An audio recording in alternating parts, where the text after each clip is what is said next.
Менин суроом мындай. Өмүрбек Бабановдун дагы президенттикке талапкерлигин кое тургандыгын көптөр күтүп жаткан болчу. Анан бирок Бабанов сиз менен сүйлөшүүдөн кийин сиздин талапкерлигиңизди колдой турганын билдирди. Эгерде сиз президенттик шайлоодон утуп калсаңыз, Бабановду кайсы кызматка аласыз? Эми бир эле жалгыз эле Бабанов эмес, дагы бир топ саясатчылар келди, кол сунуп, мен ким болбосун, мейли кайдан келбесин, жардам берели, бирге ынтымакташалы деп келген саясатчылар болсо эшигим ачык.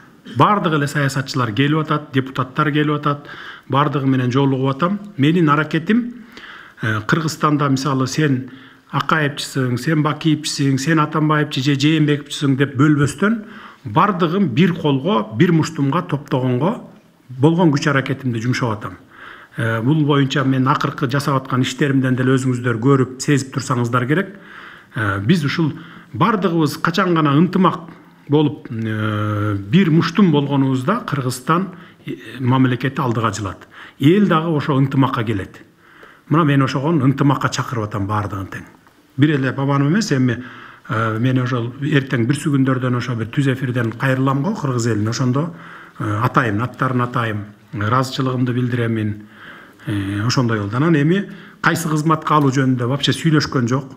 Сүйлөшкүлөгөн жок, сөздөр болгон жок андай. Мен бир дагы саясатчы менен сени бул кызматка алайын, сени тиги кызматка алайын деп соодалашканым жок. Мен дайыма айтып келатам, келгиле соодалашууну токтотолу.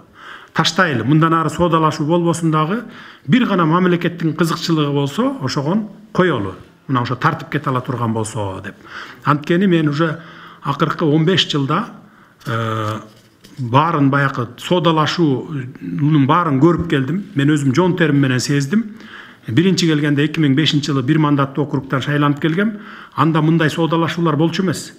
Кийин 2010 жылы партия менен келгенде баякы 5 партия келдик. Экөөнү оппозицияга таштап, үчөөбүз коалиция түздүк. Коалиция түзүп алып туруп, анан кийин мамлекетти 3кө бөлүп алдык. Прям жаздык, кадимкидей эле жазып, мына баланча министрлик, түкүнчө министрликтер сага, баланча губернатор область саган, могу комитет мага, агентство мага деп туруп, айыл өкмөттөргө чейин бөлүп алдык.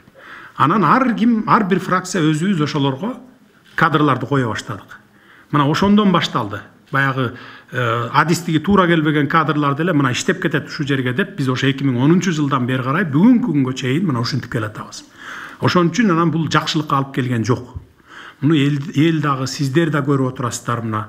Бул эффективдүүлүгүн мамлекетти баягы түз жолго салып кете турган, өнүктүрүп кете турган жагына алып барган жок да. Тескерисинче мына бүгүнкү күндө уже 3-чү революцияга түрткү болду. Ошондуктан биз конституциялык реформа жүргүзүп, ошондой бир баякы мамлекеттик кызматтардын баарын бөлүп алып, анан тууган урук, таяке жээн, карын бөлө, куда сөөктү койгонду токтотолу дедик.